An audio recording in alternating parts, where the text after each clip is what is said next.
Qanuna görə rubrikasında bu dəfə onlayn qumar və mərc oyunları ilə bağlı sualımız var. Qanunsuz onlayn qumar və kazino oyunlarında iştirak etmək hansı hüquqi nəticələrə səbəb ola bilər? İnzibati Xətalar Məcəlləsinin 401-ci maddəsinə görə qumar oyunları dedikdə pul vəsaitləri, maddi və sair qiymət, yəni uduş barəsində oynanılan və uduşu qeyri-müəyyənlikdən və ya təsadüfdən asılı olan oyunlar, o cümlədən mərclər başa düşülür.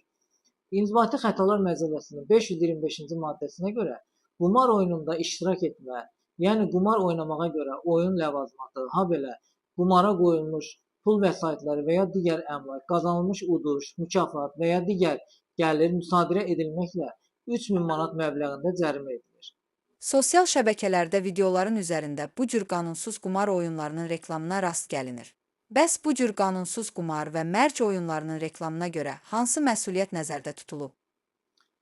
Reklam haqqında qanunun 32.7-ci maddəsində nəzərdə tutulan lotereyalar, idman mərc oyunları və lisenziya əsasında təşkil edilən kazino oyunları istisna olmaqla qumar oyunlarının, belə oyunların təşkilatçılarının və ya satıcısının, həmçinin bədən tərbiyəsi və idman haqqında və lotereyalar haqqında Azərbaycan Respublikasının qanunları ilə müəyyən edilmiş qaydada dayandırılmış, ləğv edilmiş və ya keçirilməsi qadağan edilmiş idman mərc oyunlarının və lotereyaların reklamına yol verilmir.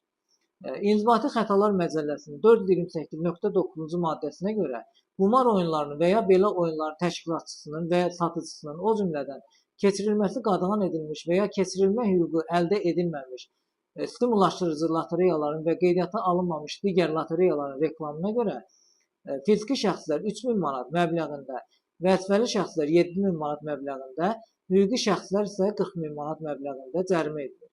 Həmçinin Cinayət Məcəlləsinin 244-1-ci maddəsinə əsasən qumar oyunlarının təşkili və keçirilməsi əgər qanunla müəyyən edilmiş qaydada həyata keçirilməyibsə, cinayət sayılır.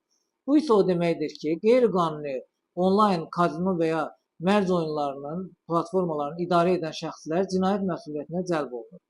Bundan əlavə, həmin platformalarda aktiv şəkildə iştirak edən oyunçular da araşdırma predmetinə və təqsirləndirilən şəxs qismində məsuliyyətə cəlb oluna bilərlər.